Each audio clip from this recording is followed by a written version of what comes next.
හරිද? ඒ කියන්නේ දැන් මේ අර දැන් හැම වෙලේම මේ ධර්මතාවයේදී යම්කිසි ක්‍රියාවලියක් එනවා. ඒ වෙන ක්‍රියාවලිය අපිට නවත්තන්න බෑ. ඒ වෙන්න තියෙන දේ තමයි හැම මොහොතක් පාසාම වෙන්නේ. හරිද?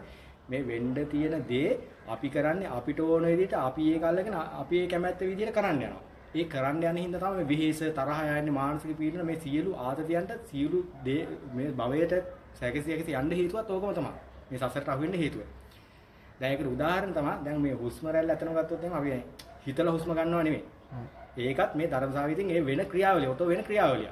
මේ ඔටෝ වෙන ක්‍රියාවලිය ඔයා දන්නේ නැතුව දැන් මේ ලෝකෙට අහු වෙලා ඉන්නවා මේ ඉබේ වෙන මේ යම්කිසි ක්‍රියාවලියක් කරේ ක්‍රියාවලිය එහෙම වෙන්න තියෙන ක්‍රියාවලිය ඒ ධර්මතාවය දන්නේ නැතුව දැන් බලෙන් ඒකට අහු වෙලා මම කරනවා කියලා මම මෙහා කරනවා කියලා දැන් අල්ලගෙන මේ අර අහු වෙලා තියෙනවා යම්කිසි විදවීමකට ඔය තරහය තියෙනවා ඔය සීළු දේ ඇති වෙන්නේ ඒකින්දනේ. එතකොට ඒ හා සමාන ඒකට දෙන්න උදාහරණ තමයි මගේ අර හුස්ම රැල්ල ගත්තොත් එහෙම දැන් ඔයා නිකමට හරි මේ ඔටෝ වෙන ඒ ක්‍රියාකාරීත්වය ඔයා හිතලා හුස්ම ගන්න ගත්තොත් ඔයා පැයක් විතර හිතලා හුස්ම ගන්නවා පිට කරනවා කියලා ඒක ගත්තොත් ඔයාලට කොච්චර වෙහෙසක් දැනෙයිද?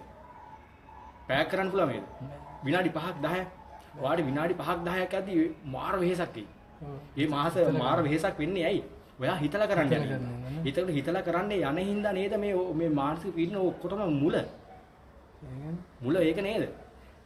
ඔයාලට කියන පොයින්ට් එක තේරෙනවද? හරියට. එතකොට මේ හැම මොහොතම ගලා යෑමක් තියෙනවා. මේ ගලා යෑමට ගලාගෙන යන්න දෙන්නේ නැතුව අපි මේ බලෙන් ඒක අල්ලගෙන අපිට ඕන විදිහට දේවල් කරන්න හිතන්න යන හින්දා නේද මේ ඔක්කොම මානසික පීඩන හැම දෙයකම මුල. ඒක හරියටම හරිනේ. තේරෙනවද? ඔන්න ඔය පොයින්ට් එක හරියට තේරුණා නම් ඔයා අවබෝධය තුලින් ඔයා ආයේ ඒ ගලාගෙන යෑම ඔයා අල්ලගෙන ඔයාට ඕන දේ නවත්තන්න පවත්වන කිසිම දෙයක් කරන්න යන්න නැතුව ඒක ගලාගෙන ඔහි යන්න දෙනවා. ඔයා ඒ මොහොතේ කරන්න තියෙන දේ විතරක් හොඳ සීයෙන් කළ යුතු හොඳම විදිහට ඒ දේ කරලා දානවා එච්චරයි. ඉතින් හැම දෙයක් නැහැ. ඒ මොහොතේ කළ යුතු හොඳම දේ හොඳම විදිහට කාගොගේ හිතක් ඇවිස්සෙන්නේ නැතුව තරහ යන්නේ නැතුව තමන්ගේ හිතත් ඇවිස්සෙන්නේ නැතුව මුකුත් නැතුව ගලාගෙන යන්න පාඩුවේ යන්න දුන්නා එච්චරයි. ඒ මොහොතේ කරන්න තියෙන වැඩේ විතරක් කරන්න එච්චරයි. ඒ මොහොතේ කරන්න තියෙන වැඩේ විතරක් කරන්න. හරියට. තමන් ගැන හිතන්නේ නැතුව අනිත් අයගේ හදපු එච්චරයි.